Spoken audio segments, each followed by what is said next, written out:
창세기 11장 31절부터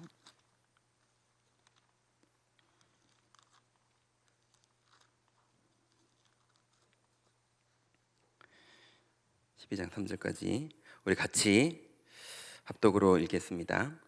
데라가 그 아들 아브람과 하란의 아들인 그의 손자 롯과 그의 며느리 아브람의 아내 사레를 데리고 갈대아인 우르를 떠나 가나안 땅으로 가고자 하더니 하란에 이르러 거기 거류하였으며 데라는 나이 250세가 되어 하란에서 죽었더라. 여호와께서 아브람에게 이르시되 너는 너의 고향과 친척과 아버지의 집을 떠나 내가 내게 보여줄 땅으로 가라. 내가 너로 큰 민족을 이루고 내게 복을 주어 내 이름을 창대하게 하리니 너는 복이 될지라. 너를 축복하는 자에게는 내가 복을 내리고 너를 저주하는 자에게는 내가 저주하리니 땅의 모든 족속이 너로 말미암아 복을 얻을 것이니라 하신지라. 아멘. 자, 오늘은 세 가지 시작이라는 제목으로 말씀을 나누고자 합니다.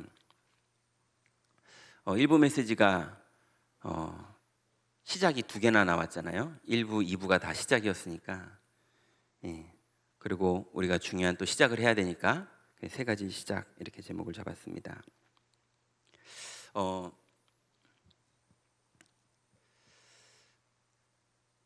제가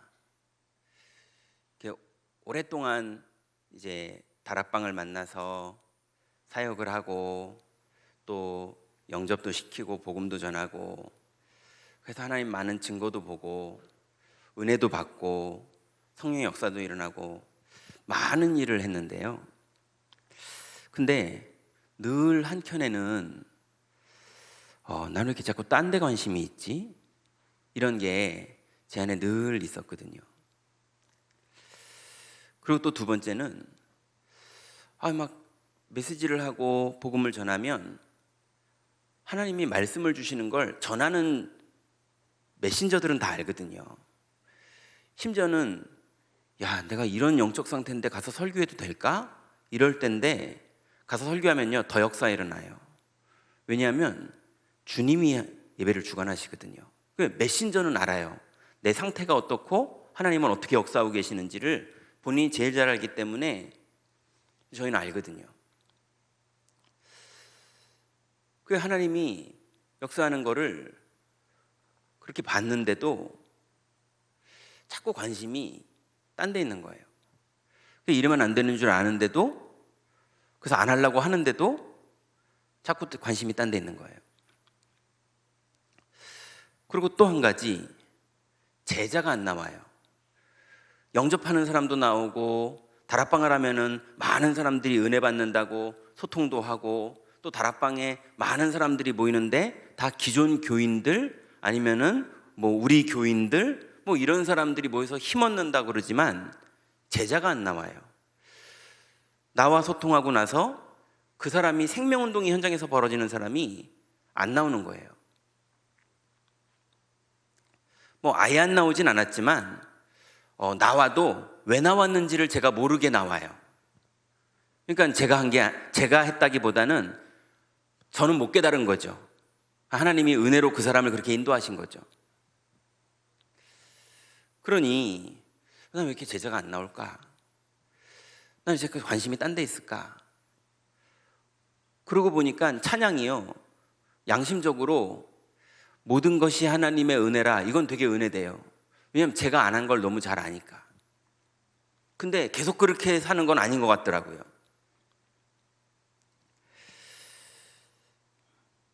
그런데 제가 속았던 부분을 어느 날 알게 됐어요. 이렇게 어떤 교역자가 이렇게 움직이는데요. 그 친구는 이렇게 말 잘하는 친구도 아니거든요. 저희 교회는 아니고요. 근데 이 친구는 자꾸 오랫동안 보는데 저 친구는 자꾸 역사가 일어나네. 저 친구 자꾸 하나님 역사가 일어나고 하나님의 응답이 있고 문이 자꾸 열리네. 이게 이제 보이는 그런 친구가 하나 있었거든요. 그게 컨닝으로 배웠어요. 그 친구는 전혀 누구한테 보이려고 그러는 게 아닌데 그 친구가 사는 삶을 보면서 이제 컨닝으로 배웠어요. 그게 뭐였냐면요, 구원은 받았고, 구원 받았기 때문에 기도하면 하나님은 응답하시고, 심지어는요 기도 안 해도 하나님이 응답하십니다. 예, 여러분 당장 오늘부터 불교로 바꿔보세요. 성령이 여러분에게 역사를 시작하시나 안 하시나? 성령이 역사를 시작하십니다.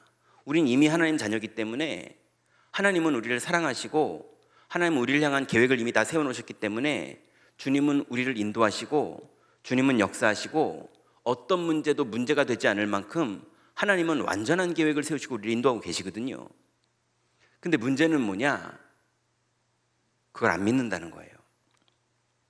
예수가 그리스도인 걸 믿지만 예수가 그리스도인 것을 현장에서는 안 믿는 거예요. 현장에서는 뭘 믿느냐? 옛날 체질로 살았던 사고방식 그대로 약올라하고 화내하고 섭섭해하고 미워하고 여론 조성하고 세력 만들고 뭔가 내 외로움을 달래려고 애쓰고 뭐 이런 뭔가 복음을 가진 사람하고는 다른 선택과 결정들이 내 삶 속에, 내 현장 속에 막 움직이는 거예요. 그러니 은혜 받을 땐 복음의 은혜를 받지만 내가 현장에서 복음을 인본주의 단어로 쓰자면 복음을 사용해야 되고요, 하나님의 섭리의 개념의 단어로 쓰자면 복음을 누려야 되거든요. 근데 복음을 못 누리고 자꾸 옛날 구원받기 전에 사고방식, 내가 잘하는 부분, 내가 상처 있는 부분, 그래서 소리 빽 질러서 문제 해결하는 사람은 결정적인 순간에는 복음을 사용하지 않고 소리를 빽 질러서 해결해버리고요, 교묘하게 일을 처리하는 걸 잘하는 사람은 결정적인 순간에 기도한 대로가 아니라 교묘한 방법으로 문제를 해결해버리고요, 낙심 잘하던 사람은 낙심해버리고,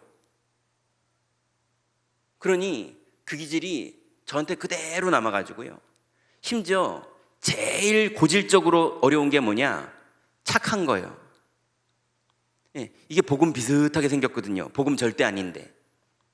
그래가지고 양보하고 배려하고 용서하고 이해하고 다 했는데 그리스도 누려서 나오는 게 아니었어요. 그러니 그게 자기 의가 돼가지고요, 나는 양보하는 사람이야, 나는 쟤보다는 덜 못됐어, 이러는 걸로 끊임없이 위로받는데 성령만 역사 안 해요. 기본적으로야 늘 은혜 주시죠.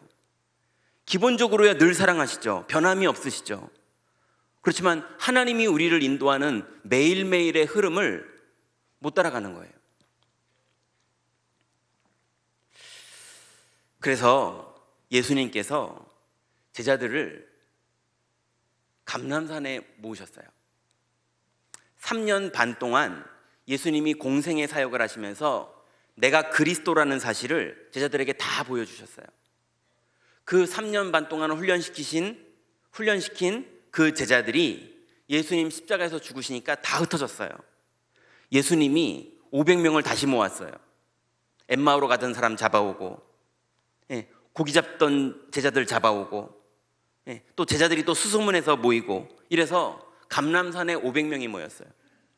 이 500명을 예수님이 다시 40일 동안 한 명 한 명에게 미션을 주시면서 오직 그리스도의 이유를 설명하셨고 3년 반을 다 보여주셨고, 그리고 오직 하나님 나라에 어떤 일이 벌어지는지를, 사실은 3년 반 동안 하나님 나라의 일을, 풍랑을 잠잠케 하시는 거, 귀신이 떠나가는 거, 중풍병자가 치료받는 거, 삭개오가 변화되는 거, 별의별 사건을 통해서 하나님 나라의 일들을 다 보여주셨거든요.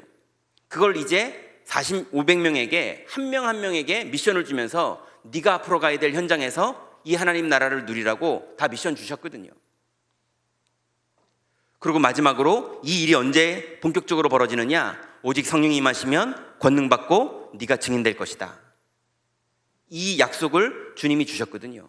우리는 이걸 138이라고 그러죠. 이 약속을 500명이 받았습니다. 500명이 받았는데요, 예수님이 이 약속받은 40일 동안 약속받은 이 제자들에게 너희는 예루살렘을 떠나지 말고 아버지의 약속하신 것을 기다려라.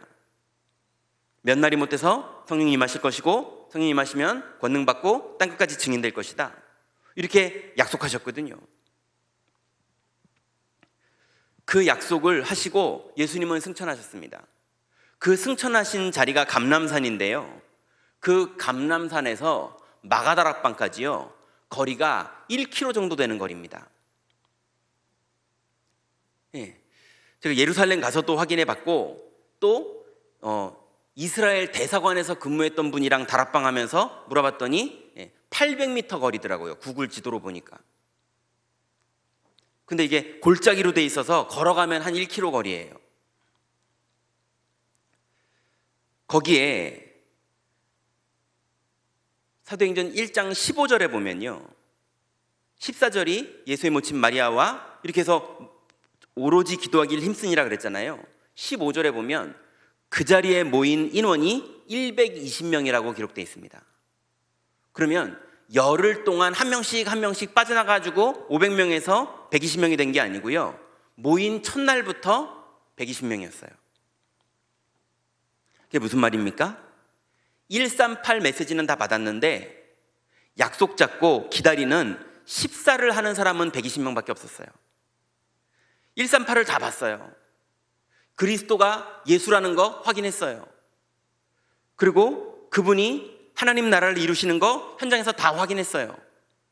그리고 성령이 임하시면 권능 받고 증인될 거라는 거, 이제 그게 나한테서 벌어질 거라는 거 다 약속 받았어요. 그런데 너희는 예루살렘을 떠나지 말고 아버지의 약속하신 것을 기다리라 그랬거든요. 여러분, 예루살렘이 어떤 성입니까? 43일 전에 예수님 사형당한 성입니다.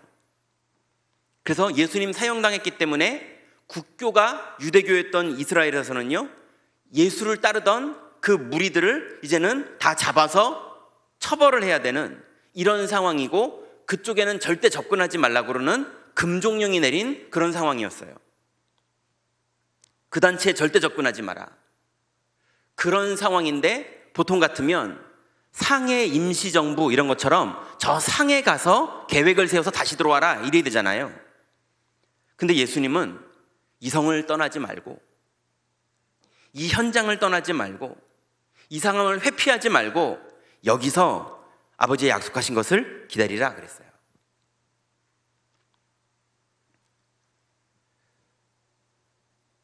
왜 회피하지 말아야 됩니까? 회피해도 되죠. 바울은 광주리 타고 도망간 적도 있는데요. 근데 바울이 도망간 거랑 제자들이 그 상황에서 도망가면 다른 얘기예요. 뭐가 다르냐? 옛날 체질 사용해서 안전하게 만들어 놓고 우리 모임 시작하자, 이거랑 약속 잡고 현장에서 하나님의 약속을 기다리자, 이거랑은 완전 다른 얘기죠.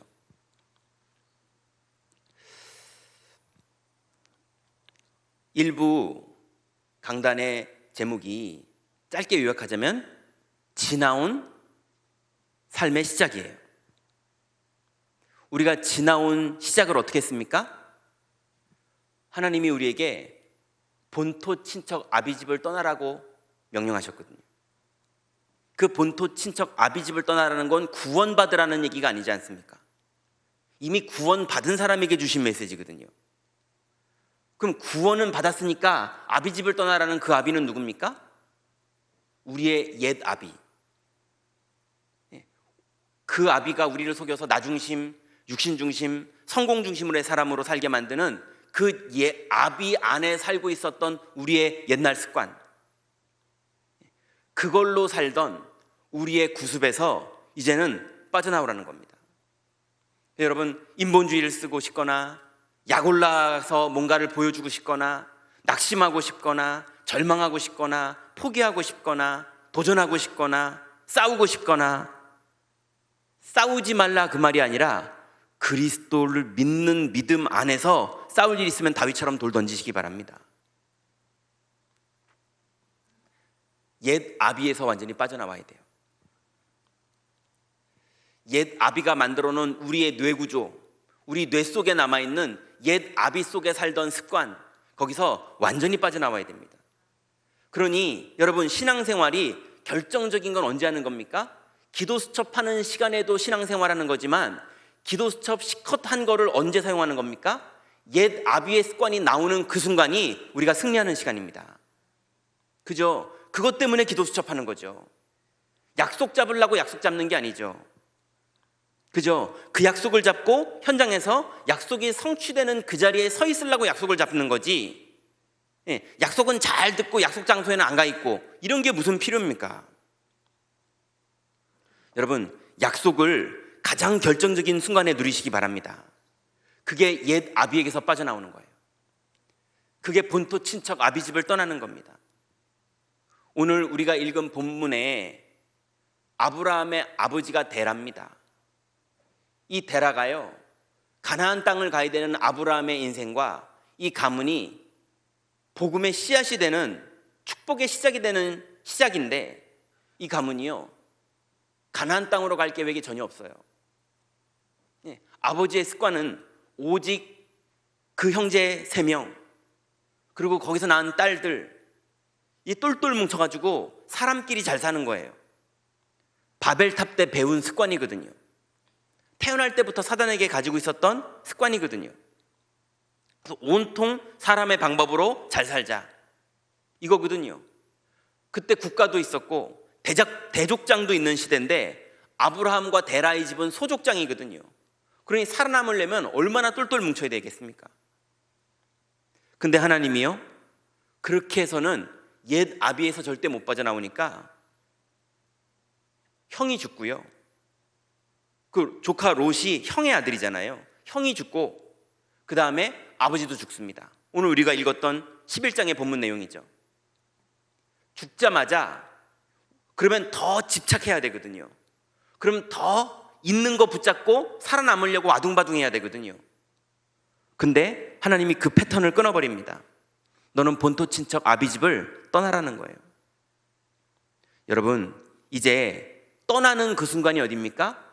기도 수첩하는 시간이기도 하지만 기도 수첩의 열매를 맺는 그 시간이 여러분이 치유되는 시간이고, 아비집을 떠나는 시간이고, 여러분의 뇌의 각인이 바뀌는 시간이고, 여러분이 하나님 나라의 축복을 누리는 시간입니다.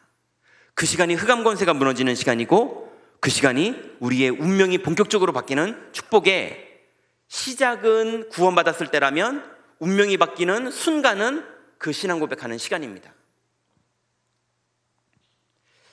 그래서 우리의 시작은 아비집을 떠나는 거예요. 그러면 이 아비집을 떠나는 축복은 뭘로 누려야 됩니까? 내가 지시할 땅으로 가라, 말씀 따라갈 때 그 축복이 누려지는 겁니다. 그러면 어떤 일이 벌어집니까? 옛 아비의 틀에서 빠져나오고 말씀을 따라서 신앙 고백할 때 드디어 렘넌트들이 일어나고 치유가 벌어지고 전도문이 열리고 흑암 권세가 무너지고 우리 주변에 예비된 영혼들이 살아나고 하나님이 우리에게 제자를 붙이는 그런 성령의 역사가 우리 인생의 시작이 됩니다. 열방이 복을 받게 될 것이다. 그 말씀이 그대로 성취됩니다. 여러분, 우리의 캐릭터는 오직 그리스도입니다. 여러분, 오직 그리스도라는 말은 기도 수첩 시간, 아침에 하는 그 시간이 아니라 그 시간을 통해서 우리의 현장에서 그리스도가 되어지는 것까지를 다 합쳐서 오직 그리스도라고 하는 겁니다. 그래서 우리의 지나온 시작은 이게 우리의 지나온 시작이고, 하나님이 이 부분을 우리에게 훈련시키는 거고, 이 부분이 지금도 우리에게 평생 누림의 내용입니다. 여러분, 가는 걸음걸음마다 흑암 권세가 다 무너지는 축복 누리시기 바랍니다. 여러분, 지금 여러 가지 흑암이 여러분의 인생을 묶어놓은 부분이 있다면 그 부분에서 나오려고 하지 마시고 거기에서 그리스도로 충분하시고 거기에서 약속 붙잡으시고 거기서 기다리다가 권능받고 증인되시기 바랍니다. 결정적인 순간에 두렵고 결정적인 순간에 약오르고 분노하고 화나고 그럴 순간이 있다면 그때 그리스도를 고백하시기 바랍니다. 그럼 두 번째로 미래를 위한 시작입니다. 이제 걸어갈 30년이죠. 미래를 위한 시작. 이제 우리의 미래는요, 24 치유 시스템 만드는 게 우리의 미래입니다. 또 24 서밋 시스템 만드는 게 우리의 미래입니다. 그리고 24 237 시스템 만드는 게 우리의 미래입니다. 여러분, 이 미래는 우리가 하자 그 말이 아니라 하나님이 이 시대에 하고 계시는 일입니다. 우리는 거기에 방향 맞추면 됩니다. 어떻게 하면 우리 가정이 거기에 방향 맞출까? 어떻게 하면 우리 구역이 거기에 방향 맞출까? 어떻게 하는 것이 우리의 교구가 거기에 방향 맞추는 걸까? 어떻게 하는 것이 우리 렘넌트 부서가 거기에 방향 맞추는 걸까? 어떻게 하는 것이 우리 다민족의 요 언어권 부서가 거기에 방향 맞추는 걸까? 조금만 고민하면서 여러분 작은 실천할 것을 믿음에 고백하면서 실천할 때 과부의 두 렙돈이 흑암을 꺾을 수도 있어요. 그죠? 어떤 헌금은 큰 헌금인데 흑암을 불러들이는 헌금이 있어요. 예수님이 채찍질하는 헌금. 그죠? 아니, 헌금하려고 동전을 바꾸는데 예수님 거기를 채찍질해버렸다니까요. 근데 어떤 헌금은요, 과부의 두 렙돈인데 아니면 어린아이의 도시락인데 흑암 권세를 깨트리는 그런 도시락과 헌금이 있습니다. 그래서 여러분, 이제 교회가 올해 방향 맞춘 24 시스템 세 가지를 만드는 것에 여러분이 혼자 있는 자리에서든 여러분이 구역과 함께하는 자리에서든 교구와 함께하는 자리에서든 아니면 전도회에서 함께하는 자리든 여러분 방향 맞추시고 여러분이 해야 될 일을 찾으시고 응답받는 그 축복 속으로 들어가시기 바랍니다. 마지막 시작은 제가 그냥 이름을 좀 붙여봤는데요, 영원을 위한 시작입니다. 영원을 위한 시작.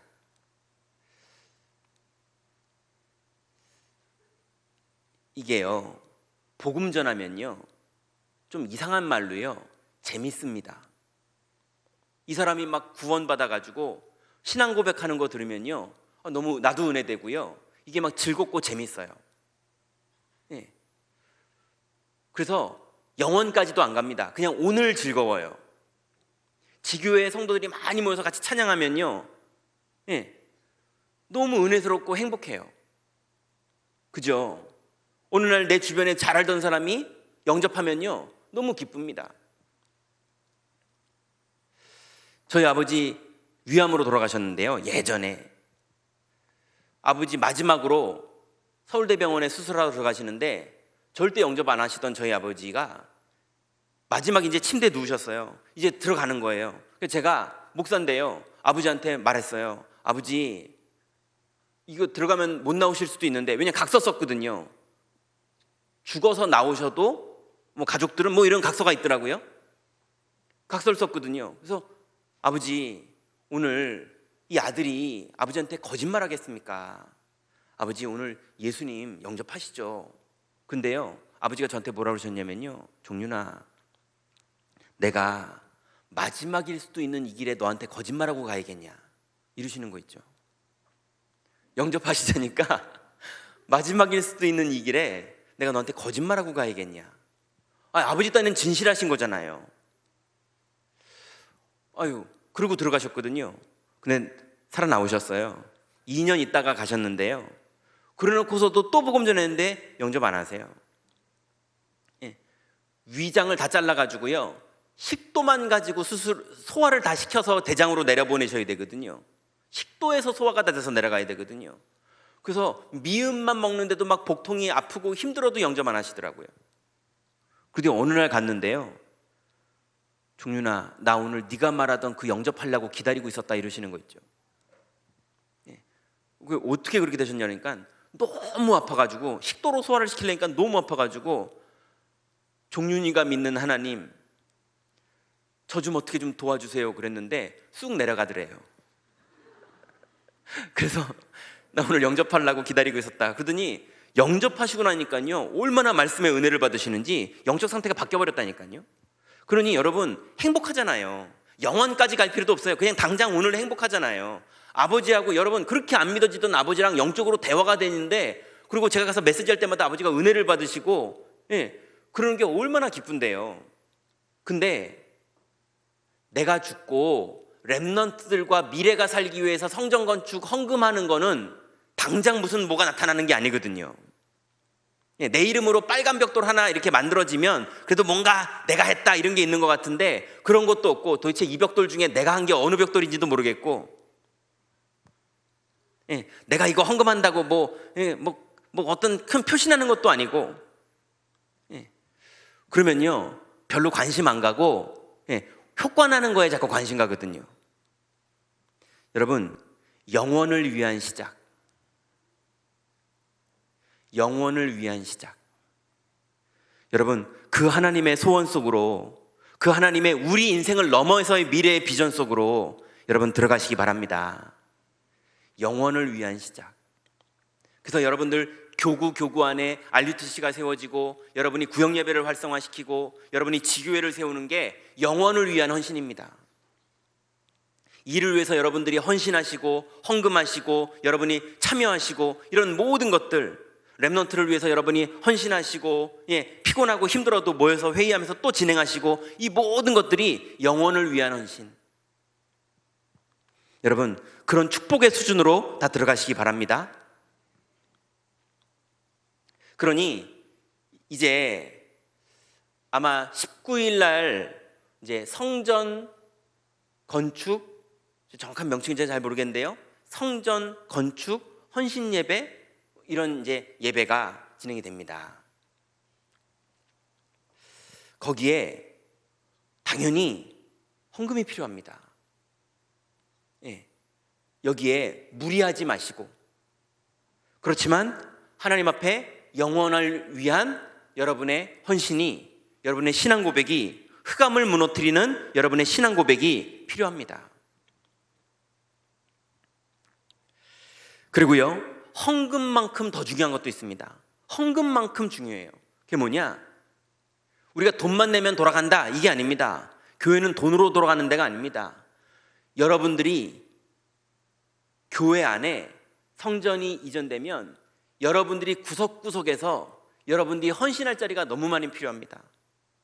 렘넌트들이 부흥될수록 여러분이 헌신해야 될 자리 너무 많이 필요하고요. 이천지 교회가 세워질수록 여러분이 현장에서 또 그 사람들이 교회에 모여서 여러분들이 정말 여러분의 손길과 여러분의 양육과 여러분의 도움과 여러분의 뭐 이상한 표현이지만 서비스, 여러분의 헌신, 이게 너무 많이 필요합니다. 많은 구석구석에 봉사하실 분들이 필요하고요. 필요합니다. 지난 3주 전인가요? 어떤 집사님이, 권사님도 아니고 집사님이 전화 오셨어요. 목사님, 제가 조명 설계하는 사람, 전기 설계하는 사람입니다. 그래서 한번 공사가 들어가면 한 6개월 정도 공사가 진행되고 끝나면 또 그 다음 오더 받아서 움직이는데 마침 지금 딱 끝났습니다. 제가 재능 기부로 좀 헌신하려고요. 근데 제 선입견에 그렇게 도와주신다는 분이 실력이 너무 없으면 참 좀 피곤하거든요. 근데 그래가지고 이제 건축하시는 분한테 이제 진행하시는 분한테 연결해 드렸어요. 근데 그분이 제가 이 얘기를 꺼내지도 않았는데 그날 대화하면서 뭐라고 얘기하셨냐면 지금 간 성전이 10년이 된 데다 보니까 조명, 그리고 조명과 그 안에 설계되어 있는 전기, 이걸 뜯어볼 수가 없어가지고 되게 곤란하다는 거예요. 근데 요 분이 그거 전문이에요.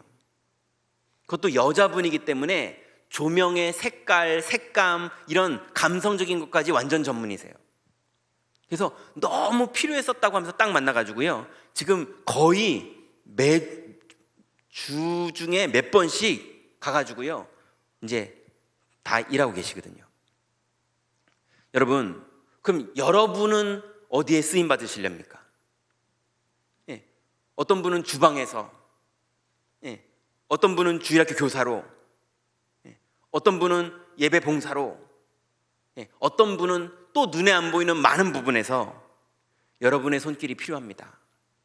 여러분, 진짜로 헌금만큼 여러분의 헌신이 필요합니다. 실제로 우리가 다 교회에 그리스도가 주인이지만 그 주인의 자녀들이잖아요. 우리 집입니다. 예, 다민족이 우리 집처럼 살아야 되고 우리는 우리 집입니다. 맞잖아요. 예, 다민족이 우리 집처럼 살 수 있게 만드는 사람이 누굽니까? 그게 우리잖아요.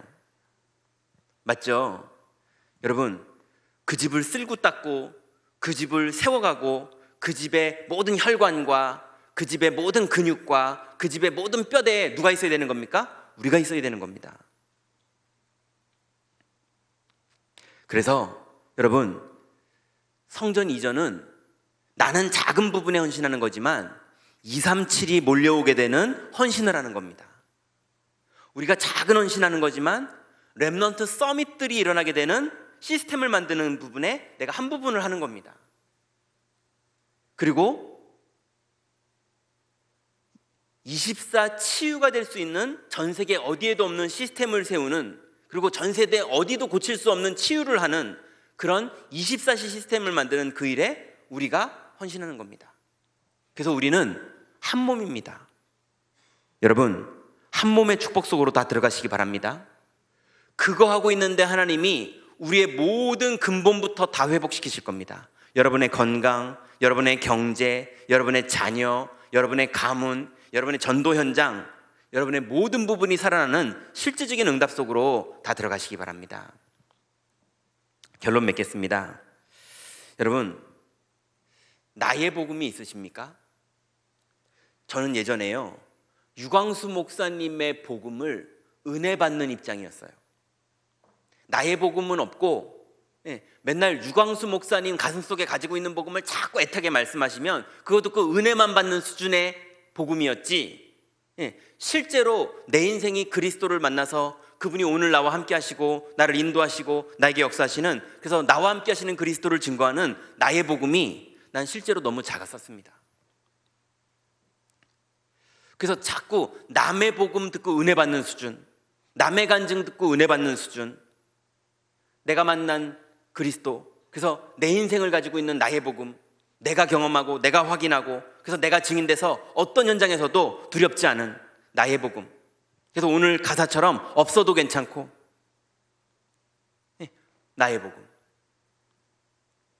여러분, 여러분의 현장에서 나의 복음을 하나씩 하나씩 찾아서 누려서 여러분 모든 현장의 사건들이 나의 복음이 되시는 그 축복 속으로 다 들어가시기 바랍니다.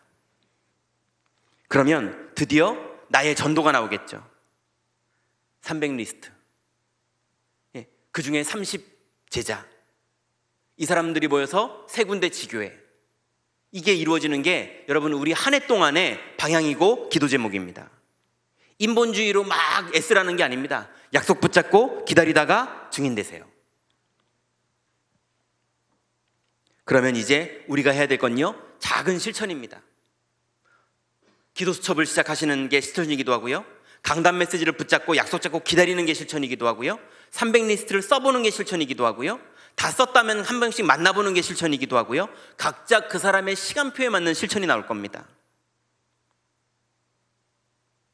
여러분, 약속 붙잡고 기도하시다가 실제로 응답 받으시는, 그래서 성전에도 여러분의 응답이 들어가 있고, 여러분 교구와 여러분의 부서 안의 렘넌트 현장에 렘넌트들이 살아나고 교구 안에 많은 불신자들이 살아나는 그 현장에 여러분의 작은 실천이 쓰임받는, 그래서 흑암 권세가 무너지고 하나님 나라가 이루어지는, 거기에 드러난 주역이 있고요, 안 드러난 데도 주역이 있습니다. 여러분, 주역 되시는 축복 속으로 다 들어가시기 바랍니다. 기도하겠습니다.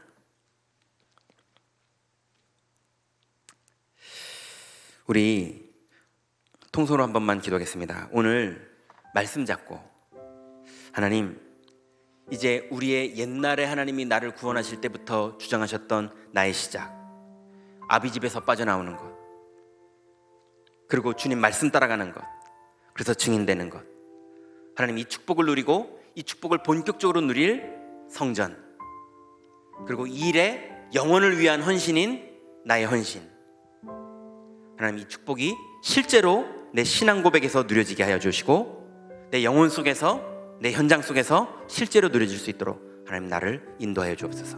내게 성령의 충만함을 주옵소서. 하나님 정말로 세계복음 하시는 하나님의 흐름 속에 나의 헌신이 쓰임받게 하여 주옵소서. 내 헌신할 자리를 찾게 하여 주옵소서. 우리 통성으로 한번 기도하겠습니다. 살아계신 하나님, 하나님 은혜와 사랑에 감사를 드립니다. 하나님, 이제 우리가 이유 있는 삶을 살고 우리가 이유 있는 응답을 누리며 주님의 권능과 성령으로 충만한 축복 속으로 하나님 우리를 불러주시고 인도하시니 감사를 드립니다.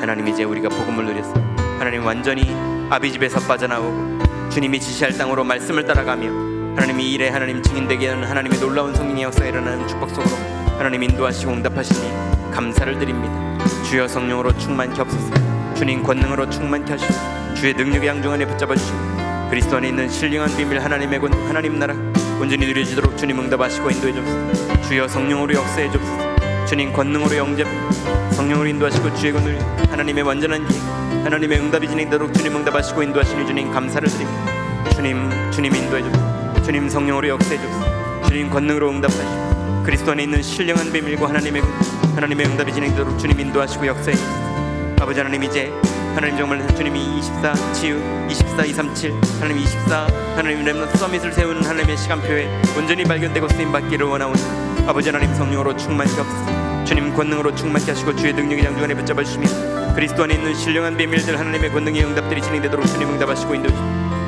하나님 이유 있는 응답에 대열에 서도록 하나님 축복하여 주셨습니다. 그리스도를 고백할 때마다 하나님 나라가 이루어지며 그리스도를 고백할 때마다 흑암 권세가 무너지며 그리스도를 고백할 때마다 치유되어지며 그리스도를 고백할 때마다 하나님 작은 실천의 응답들이 되어지는 축복 속으로 주님 인도하시는 줄 믿사오니 주여 성령의 충만함을 주옵소서. 주여 성령의 충만함을 주시고 주의 능력의 양중에 붙잡아 주시고 그리스도 안에서 하나님 실제로 신앙을 고백하며 하나님 나라가 이루어지며 주님의 권능으로 충만하며 기도의 비밀을 들으며 하나님 흑암 권세가 무너지는 집중이 진행되도록 주님 응답하시고 주님 인도해 주옵소서. 주께서 응답하시고 인도하실 줄 믿습니다. 주님의 완전한 계획을 이루실 줄 믿습니다. 주의 성령으로 충만케 하시는 줄 믿사오니 주여 인도해 주옵소서. 주님 권능으로 역사해 주옵시고 주님 인도해 주옵소서. 주님의 완전한 계획을 이루시고 하나님 이제 영혼을 위한 헌신들 하나님 축복들이 진행되도록 주님 인도하여 주옵소서. 주께서 응답하시고 인도하실 줄 믿습니다. 주님 인도해 주옵소서. 우리 예수 그분만 한번 찬양하도록 하겠습니다.